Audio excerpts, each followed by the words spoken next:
हाय, hello, नमस्कार. कशा आहात तुम्ही सगळे? मस्त. तर श्रद्धा लाईफस्टाईलमध्ये ह्या मराठी चॅनलवर तुमचं सगळ्यांचं खूप मनापासून स्वागत आहे. तर आम्ही इंदोर ट्रिप केली होती. इंदोर म्हणजे उज्जैन ट्रिप केली होती. तर तर खूप मजा केली. खूप म्हणजे तुम्ही आधीच्या व्हिडिओमध्ये बघितलंच असेल, की आम्ही उज्जैन, कालभैरवमध्ये महाकाल उज्जैनमध्ये महाकाल आणि कालभैरवचं दर्शन घेतलं. नंतर ओंकारेश्वरचं घेतलं. नंतर ओंकारेश्वर झाल्यानंतर माहेश्वरी पण बघितलं आम्ही. तिथे पण बोटिंगचं वगैरे करायचं होतं. तर आता ओंकारेश्वरचं दर्शन माझे आत्तासुद्धा व्हिडिओ मागे-पुढे झालेले आहेत. कारण हे व्हिडिओ मी दुसऱ्या मोबाईलमध्ये शूट केले होते. म्हणजे चित्रीकरण केलं होतं. तर ओंकारेश्वरचे पण सुद्धा मागे-पुढे व्हिडिओ झाले. आधीच्या व्हिडिओमध्ये पण तुम्हाला दाखवले. तर इथं दर्शन घेतल्यानंतर खाली आपण येतो ना, तेव्हा तिथे एकावर एक दगडी अशी रचायची असतात. भरपूर रचून ठेवली होते. आमच्या घरातले पण त्यांनी केला नाही. तर मी म्हटलं, का असे रचायचे असतात दगडी एकावर एक? तर म्हणतात की चांगलं असतं असं एकावर एक दगडी रचलेली, की आपला पण डोलार हा उंच चढतो, असं सांगत होती मला आई. तर हे ओंकारेश्वरच्या लाईनचंच आहे. तुम्हाला आधीच्या व्हिडिओमध्ये पण दाखवलंय. तर इथून एकदम देव जवळच आहे आणि तुम्हाला सांगितलं असेल ओंकारेचं दर्शन घेतलं ना आम्ही, तर एवढी काय ढकलाढकली वगैरे किंवा त्रास नाही झाला, बिलकुल नाही झाला आणि उन्हात वगैरे लाईन नसते, मंदिरच्या आतमध्येच असते. त्यामुळे सावली वगैरे असते चांगली मस्तपैकी. त्यामुळे त्रास उन्हाचा होईल असं काहीच टेन्शन नसतं. रश्मी बघा माणसं मोजते आम्ही किती जण आहे ते.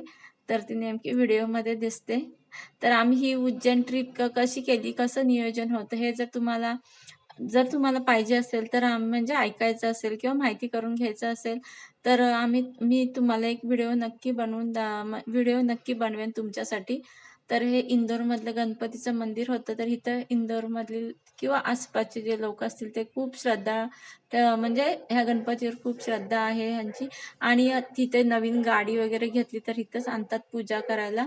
तर ह्या गणपतीच्या मंदिराच्या आजूबाजूला पण खूप खूप सारी मंदिर आहेत आणि इतके सुंदर मंदिर आहेत. खूप म्हणजे खूपच सुंदर मंदिर आहे तिथं. एकाच ठिकाणी खूप सारे मंदिर आहेत म्हणजे सगळ्या देवांची मंदिरं आहेत असंच मी म्हणेन. तर तिथं एक नर्मदा नदीचं पण मंदिर होतं. तर आम्ही जेव्हा ओंकारेश्वरला जात होतो ना, तेव्हा आम्हाला खूप जण असे नर्मदा परिक्रमा करत असताना आम्हाला दिसले. तर खरंच छान वाटलं, की किती म्हणजे माणसं देवासाठी करतात, मग देव आपल्यासाठी करतो. हे मला कळलं, की खूपच मी घेणार होती शूटिंग त्यांचं, पण असं काय माहिती मी नाही घेतलं त्यांचं. मी अशी त्यांच्याकडे बघतच राहिली आणि शूटिंग घ्यायचं मी विसरून गेली. तर हे तुम्हाला दिसत असेल आम्ही नाश्ता करतोय. हे आम्ही ज्या हॉटेलमध्ये उतरलो होतो ना, ते हॉटेल ना खूपच भारी होतं. एकदम म्हणजे स्वच्छता तर खूपच होती. पण जेवणाची जी सोय होती ना त्यांची ज्या नाश्त्याची, म्हणजे नाश्ता आणि जेवण तुम्ही एकच समजू शकता. कारण ना खूप व्हरायटी होत्या. खूप म्हणजे खूपच होत्या. तर आणि एकदम चांगलं हेल्दी जेवण होतं. असं नाही की खूप चविष्ट होतं, स्वादिष्ट जेवण होतं तिथलं हॉटेलमधलं. तर सगळ्या सुखसोयी होत्या. पाणी वगैरे पाण्याच्या बॉटल तर खूपच आमची माणसं भरपूर होती त्यामुळे पाणी आम्ही खूप पिलेलं आहे. आणि हे बघा हे दिसत असं इंदोरमधले जे काही मंदिराजवळची दुकानं आहेत सगळी प्रसाद, हार वगैरे विकायला असतात ना ते. आता हॉटेलमधलं परत डबल आले कारण रोज सकाळचा आम्हाला नाश्ता असायचा ना त्यामुळं दुसऱ्या दिवशीचं हे आहे आदल्या दिवशीने आम्हाला म्हणजे प्रत्येक वेळेला वेगळं होतं. आता मला तर सांगायलाच आठवत नाही. आता व्हिडिओ रेकॉर्डिंग करताना पटकन लक्षात नाही येत. जर मी तेव्हाच बोलून जर केलं असतं तर मला समजलं असतं. मॅगीपासून सगळं होतं. मॅगी, सँडविचचे खूप प्रकार होते, ज्यूस होते. इंदोरचे जास्त फेमस पोहे पण होते. इंदोरी पोहे. इडली, डोसा, अप्पे सगळं तुम्ही काय नाही असं म्हणू नका. तिथं सगळंच नाश्त्याला होतं. गुलाबजाम, जिलेबी सगळं पावभाजी, पुरी भाजी सगळं म्हणजे काय आता मी सारखं सगळंच म्हणते कारण मला नावच सांगायला आठवत नाहीयेत त्यामुळं. तर हे तिथल्या ही बघा मंदिरं आहेत ना, तिथल्या इंदोरमधलीच ही मंदिरं आहेत. तर आम्ही ते बघितले आणि इंदोरमध्ये ना नर्मदा नदीचं पाणी खूप आहे. त्यामुळे तिथं शेती खूपच छान पिकली होती. खूप म्हणजे खूपच छान. त्यामुळे मध्ये-मध्ये मी शेताचे पण व्हिडिओ घेतलेत. कांदा, लसूण, गहू खूप दिसले. नुसती हिरवीगार शेतं भरली होती पिकांनी. एकदम गहू तर थोडा वरती लोंब्या पण पकडल्या होत्या. हरभरा, हरभरा सांगायचं विसरले. हरभरा पण खूप छान होता. तर हे आमचं हॉटेल आहे. आम्ही ज्या हॉटेलवर उतरलो होतो ना, आम्ही खूप मोठा रूम घेतला होता. कारण सगळ्यांसाठी वेगळा-वेगळा असा रूम नाही घेतला. आम्ही एकच घेतला.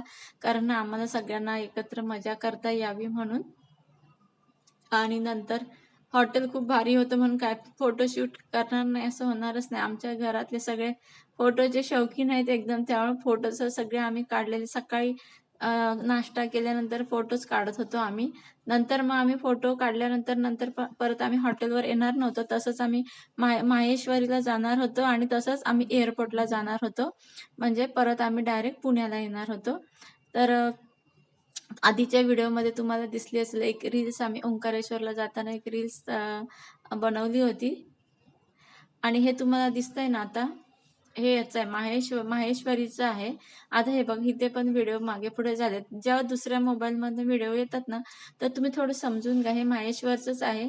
आम्ही तरी हे इंदोरला जे चाटचे वगैरे पदार्थ खाल्ले ना, तिथले व्हिडिओ तर माझ्या मोबाईलमध्ये कुठे गायब झाले मला तेच कळत नाही.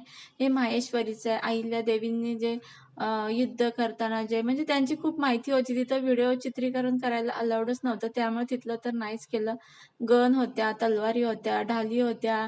अहिल्याबाई म्हणजे राणी अहिल्यादेवी होळकर यांची खूप माहिती होती आणि त्यांनी शंकराच्या पिंडी जेवढ्या-जेवढ्या पूजल्या होत्या किंवा ते कुठे शुभ कार्याला जेव्हा जायचे ना, तेव्हा कसे डोलीतनं जायचे ते सगळं तिथं होतं. पण तिथं चित्रीकरण करायला बिलकुल अलाउड नव्हतं. त्यामुळे तिथलं काहीच घेऊ शकत नव्हते मी. एकदा आपल्याला जर सांगितलं त्यांनी बोर्ड पण लावला होता, तरी मी त्यांना विचारलं तरी ते नाहीच म्हटले. मग नाही म्हटल्यावर अजिबात नाही करायचं, कारण हा नियम सगळ्यांसाठीच असतो.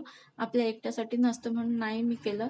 तर खूप शंकराच्या पिंडी होत्या तिथं ज्या राणी अहिल्यादेवी स्वतःजवळ म्हणजे स्वतः म्हणजे पूजायच्या त्या देवांची म्हणजे शंकराचे जास्त भक्त होत्या. त्या पूजेमध्ये जे वापरले होते देव त्यांनी ते सगळे होते तिथं आणि परत त्यांच्याबद्दल माहिती सांगितलेली म्हणजे लिहिलेली होती. आणि तिथं खूप शांतता होती. खूप म्हणजे खूप शांतता होती. माहेश्वरीचं सांगते आम्ही हे ओंकारेश्वर नंतर आम्ही माहेश्वरी. तुम्हाला पुरा डिटेल्समध्ये मी एक व्हिडिओ बनवेन. मी आणि म्हणजे घरातलं कोणाला तरी जोडीला घेईन आणि तुम्हाला पूर्ण ट्रिपची माहिती सांगून देईन मी. फक्त तुम्ही मला कमेंट्स करा तरच मी बनवू शकते. हे माहेश्वरीचंच आहे. म्हणजे तिथं पण नर्मदा नदी आहे. म्हणजे हे तुम्हाला दिसतं ना खूपच भारी आहे. तिथं पण बोटिंग करायला खूप म्हणजे खूप भारी आहे आणि आणखीन लास्टमध्ये टोकाला गेल्यानंतर ना, तिथं तर इतकं सुंदर पाणी संत गतीनं वाहतं ना, तर ते बघायला पण खूप छान मजा वाटते. माहेश्वरीला हां. आणि तुम्हाला माहिती असेल इंदोरला गेल्यानंतर माहेश्वरी साडी मिळते. म्हणजे तिथली प्रसिद्धच आहे. म्हणजे विणकाम म्हणजे हातमागावर वाटतं ती बनवली जाते. त्यामुळे ती थोडी महाग पण असते आणि प्युअर कॉटनची असते. तर त्याचं ना माझं माझं म्हणजे आमचं सगळ्यांचं स्वप्न होतं साडी घेण्याचं, माहेश्वरी साडी घेण्याचं. ते तर आमचं राहून गेलं. आम्हाला वेळच नाही मिळाला. तसं जर थोडा आम्ही हट्ट केला असता म्हणजे आम्हाला घ्यायचीच आहे म्हणून तर थोडा ॲडजस्ट केला असता वेळ आमच्या घरातल्यांनी. म्हणजे मिळाला असता वेळ. तसा जर वेळ मिळालाच नव्हता, पण काढला तरच मिळतो वेळ हे तुम्हाला सगळ्यांनाच माहिती आहे. हे बघा कशी आमची फोटोशूटची सगळी गडबड चाललेली आहे सगळ्यांची. नाश्ता केल्यानंतर नंतर आता हॉटेल सोडायचंच होतं. नंतर आम्ही माहेश्वरीला गेलो आणि डायरेक्ट माहेश्वरीवरनं डायरेक्ट आम्ही एअरपोर्टलाच गेलो होतो. त्यामुळे सगळ्यांनीच फोटो काढून घेतले तिथं आणि हॉटेल ना खूपच भारी होतं आणि आम्हाला ते हॉटेल सोडताना पण खूप वाईट वाटत होतं.